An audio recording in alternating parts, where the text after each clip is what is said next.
So in the previous video we learned about general rule or say method to solve addition of two integers, whether they are two positive or two negative or one positive and one negative integer. So on the basis of that discussion, let's do some problems. Let's do some problems on using that concept. So you have -11 plus 4 plus -9 and plus 7. You have to perform addition of these four integers. Now you can see that you have this as minus negative integer and this as a negative integer, this as a positive integer and this as a positive integer. So what you have to do is first group minus all together, two negative integers together and two positive integers together.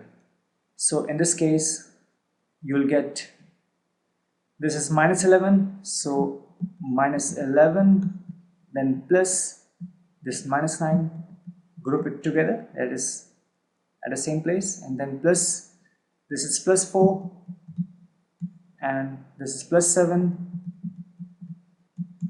Now we know how to add two negative integers. We are not going to discuss in detail, so simply add these two negative integers, that is 11 plus 9 is 20, and put a minus sign before it, then plus this is two positive integers, so simply add them. This will be plus 11. Now this is the addition of one negative integer with a positive integer. In this case what you will do is you can do it in your rough section.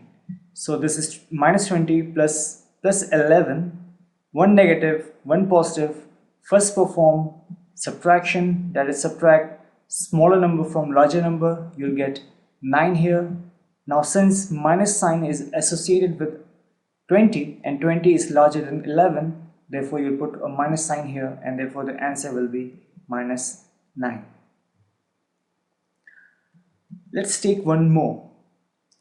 So same story, you have four integers and you have +10 and +3 as two positive integers, and then you have -8 and -9 as two negative integers. They have already been grouped together and as in the question itself. So add +10 and +3, simply add them, you'll get +13. Then plus you have to add two negative integers. So 9 plus 8 is 17, and since you are adding two negative integers, therefore you'll put minus sign and 17. Now this is +13 and -17. In your rough section you can do subtract 13 from 17. So 17 minus 13 will be 4, and since minus sign is associated with 17 and 17 is larger than 13, therefore you'll get -4 as the answer, and in this case also you are getting a negative result, it is a minus number.